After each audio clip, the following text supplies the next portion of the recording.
మిత్రులారా, బీహార్లో Nitish Kumar real game start చేసినట్టుగా కనిపిస్తుందండి. ఏమిటా గేమ్? బెదిరింపు. ఎలాంటి బెదిరింపు? నువ్వు నన్ను ఏమాత్రం తక్కువ చూసినా, తక్కువ సీట్లు ఇచ్చినా ఖబర్దార్, నాకు చాలా తలుపులున్నాయి, నీ తలుపు మూసుకుపోతే తెరుచుకునే తలుపులు చాలా ఉన్నాయి. ఇది నితీష్ కుమార్ బీహార్లో ఆడేటటువంటి రెగ్యులర్ గేమ్. అయితే అటుకోవటం వైపు లేదా ఇటుకోవటం వైపు గెలుపు ఓటమి, ఎవరి గెలుపు ఎవరి ఓటమి ఎలా ఉన్నా కింగ్ మేకర్ నితీష్ కుమారే, కింగ్ కూడా నితీష్ కుమారే. ఇది ఈ సంకేతాన్ని ఆయన అన్ని రాజకీయ పక్షాలకి ఇస్తూ ఉంటాడు. ఇప్పుడు బీజేపీ వారికి ఆందోళన కలిగించేటటువంటి విషయం ఏమిటి అంటే, నితీష్ కుమార్ ఈ మధ్య అంటే మొన్నే తన పార్టీ కార్యకర్తలతో నాయకులతో అన్నాడు కదా, మనం బీజేపీ కంటే ఎక్కువ సీట్లు గెలవాలి ఈసారి అన్నాడు. దీని మర్మమేమి తిరుమలేశా అని చెప్పి ఒక్కసారిగా వణుకు పుట్టింది బీజేపీ అగ్రనేతలు నరేంద్ర మోడీ, అమిత్ షాలకి, అక్కడ ఉన్నటువంటి స్థానియ బీజేపీ నాయకత్వానికి అందరికీ కూడా భయం. ఏమిట్రా నాయన ఇట్లా అంటున్నాడు అని చెప్పి. ఎందుకంటే గతంలో బీజేపీ కంటే ఎక్కువ స్థానాల్లోనే పోటీ చేశాడు నితీష్ కుమార్. జేడీయూ 115 స్థానాలకు పోటీ చేస్తే సాధించిన స్థానాలన్నీ 43 మాత్రమే. బీజేపీ 110 స్థానాలకు పోటీ చేసి మిత్రపక్షంగా, ఆయన ముఖ్యమంత్రి కాబట్టి ఆయనకే ఎక్కువ సీట్లు ఇచ్చారు. 110 స్థానాలకే బీజేపీ సరిపెట్టుకుంది, కానీ 74 స్థానాల్లో గెలుపొంది. జేడీయూ కంటే, నితీష్ కుమార్ పార్టీ కంటే 30 స్థానాలు అధికంగా గెలుచుకుంది, 5 స్థానాలు తక్కువగా పోటీ చేసి. ఇప్పుడు నితీష్ కుమార్తో ఏమిటి, ఎంత క్లిష్టమైనటువంటి సంక్లిష్టమైనటువంటి పరిస్థితిని బీజేపీ అగ్రనాయకత్వం ఎదుర్కొంటుందంటే, నితీష్ కుమార్ హవాయిక లేదు, నితీష్ కుమార్ పలుకుబడి తగ్గిపోయింది, నితీష్ కుమార్కి ఏమీ రేటింగ్ లేదు, ఆయన గ్రాఫ్ కూడా కంప్లీట్గా కొలాప్స్ అయి ఉంది. కానీ ఆయన్నే ముఖ్యమంత్రి అభ్యర్థిగా అక్కడ పెట్టాలి. ప్రస్తుతానికి పెట్టిన మహారాష్ట్రలో చేసిన ప్రయోగంలాగా ప్రస్తుతానికి పెట్టి తర్వాత ఎన్డీఏ అధికారంలోకి వచ్చినట్టయితే అప్పుడు తమ పార్టీ అభ్యర్థినే ముఖ్యమంత్రిగా అక్కడ పెట్టేటటువంటి అవకాశం కూడా ఉంది. ముందు నితీష్ కుమార్నే ముందు పెట్టాలి. కానీ విచిత్రంగా ఏమిటి అంటే విషయం, ఇక్కడ నితీష్ కుమారు ఏం గేమ్ ఆడుతున్నాడు అనేది. నితీష్ కుమార్ ఖచ్చితంగా బీజేపీ కంటే ఎక్కువ స్థానాలే పోటీ చేయాలని పట్టుబడుతున్నాడు, ఎక్కువ స్థానాలు గెలవాలని కూడా పట్టుబడుతున్నాడు. ఎక్కువ స్థానాలు గెలవాలని పట్టుబట్టడం అంటే తమ కార్యకర్తలని, నాయకుల్ని ఆ విధమైనటువంటి డైరెక్షన్ ఇవ్వడం అంటే, రేపు ఎటు తిరిగి ఎలా ఉన్నా, ఒకవేళ ఎన్డీఏ గెలిచినా అమిత్ షా మంత్రాంగం ఏంటో తంత్రాంగం ఏంటో తెలుసు, అక్కడ ఏం జరిగింది మహారాష్ట్రలో తెలుసు.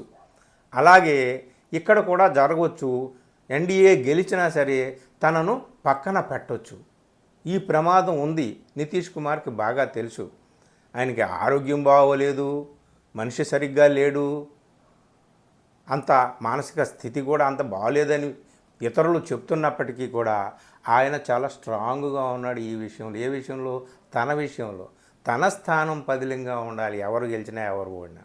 అందుకని ఎటు తిరిగి ఎటు అమిత్ షా కానీ మోడీ కానీ ఏమాత్రం వేరే వ్యూహాలు రచించిన తన స్థానాన్ని పదిలంగా కాపాడుకోవాలి, తానే ముఖ్యమంత్రి కావాలంటే తమకు ఎక్కువ స్థానాలు ఉండాలి, అవతల వాళ్ళతో బేరాలు పెట్టాలంటే. అది ఇప్పుడు ప్రాణ సంకటంగా మారింది బీజేపీకి నితీష్ కుమార్ పరిస్థితి. ఈయనకి స్థానాలు తగ్గించకపోతే అటు చిరాగ్ పాస్వాన్ కానీ అటు జితన్ రామ్ మాంఛీ కానీ వాళ్ళు కాలు దూతున్నారు.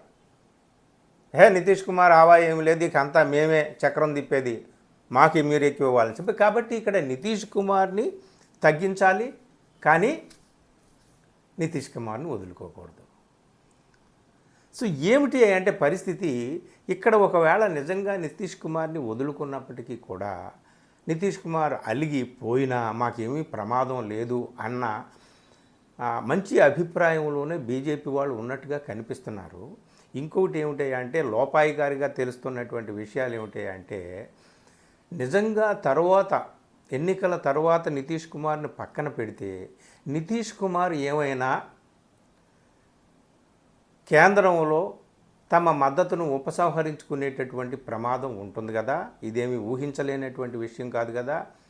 అలాంటి పరిస్థితి వస్తే నితీష్ కుమార్తో పాటు నితీష్ కుమార్ పార్టీలోని నాయకులే నిలుస్తారా లేదా అనేటటువంటి అనుమానం కూడా ఒక వార్త వదంతి అనండి, దాన్ని కూడా వ్యాప్తం చేసి స్ప్రెడ్ చేసి ఉంచారు అమిత్ షా, ది గ్రేట్ అమిత్ షా, అపర చాణక్యుడు, నెంబర్ 2 ఇన్ బీజేపీ.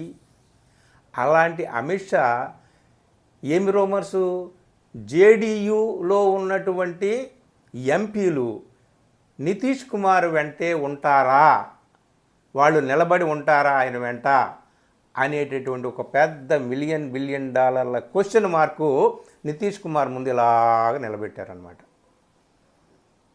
ఈ దెబ్బతో నితీష్ కుమార్ అయ్యబాబు మనం ఏమో ఈ ఎత్తుగడలు వేస్తుంటుంటే అవతల నుంచి చాప కింద నీరులాగా అమిత్ షా ఆ విధమైనటువంటి వ్యూహాలు పడుతున్నాడు.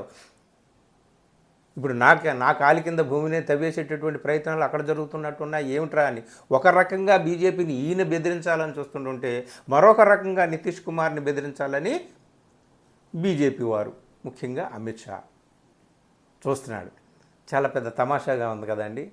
ఇది ఏమిటి అనేటటువంటిది ఈ ఎన్నికల్లో ఏం జరుగుతుంది, వీళ్ళకి ఎవరికి ఎన్ని స్థానాలు ఇచ్చుకుంటారు ఏమిటి అనేటటువంటిది కాదు. కానీ నితీష్ కుమార్ బీజేపీ కంటే ఈసారి మనం ఎక్కువ స్థానాలు సంపాదించాలి అని తమ పార్టీ కార్యకర్తలకి నాయకులకి ఇచ్చినటువంటి పిలుపు అటు బీజేపీలో కలవరం పుట్టించింది.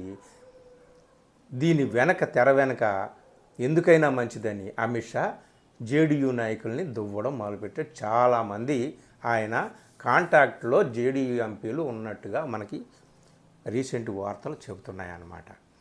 సో గేము కేవలం ఈ ఎన్నికలకు మాత్రమే పరిమితం కాదు. నితీష్ కుమార్ ఆడేటటువంటి గేము, అమిత్ షా ఆడేటటువంటి గేము, ఈ ఇద్దరు ఆడేటటువంటి ఈ గేమ్ ఏదైతే ఉందో అది కేవలం బీహార్ ఎన్నికలకు పరిమితమే కాదు, బీహార్ ఎన్నికల అనంతరము అది కొనసాగుతుంది. దాని ఎఫెక్ట్ ఎలా ఉంటుంది ఎన్నికల అనంతరం అనేటటువంటిది అతి కీలకమైనటువంటి విషయం అన్నమాట. కేంద్రంలో బీహార్లో గవర్నమెంట్ ఊడినా పర్వాలేదు, కానీ కేంద్రంలో నరేంద్ర మోడీ గవర్నమెంట్కి ఏమీ లోపం రాకూడదు కదా, నష్టం జరగకూడదు కదా. అలా నష్టం జరగకుండా ఉండాలంటే నితీష్ కుమార్ని కాపాడాలి కదా. ఏమో నితీష్ కుమార్ని మనం ఉజ్జగించలేమేమో, నితీష్ కుమార్ వెళ్ళిపోవచ్చేమో మనల్ని వదిలి, ఆయన ప్లాన్స్ ఆయనకు ఉన్నాయి కదా అంటే అప్పుడు నితీష్ కుమార్ పార్టీలో ఉన్నటువంటి వాళ్ళు మన దగ్గర ఉంటే చాలు, నితీష్ కుమార్ చచ్చినట్టు కుక్కలాగా మన కాళ్ళ దగ్గర పడి ఉంటాడు. ఇది అమిత్ షా ప్లాన్ అయి ఉంటుందని చెప్పేసి చాలామంది ఈ సోషల్ మీడియాలో చాలామంది ఇప్పుడు పెద్ద డిబేట్స్ దీని మీద జరుగుతున్నాయన్నమాట. అమిత్ షా ఏం మంత్రాంగం రచిస్తున్నాడు, నితీష్ కుమార్ ఏం గేమ్ ప్లాన్ రచిస్తున్నాడు.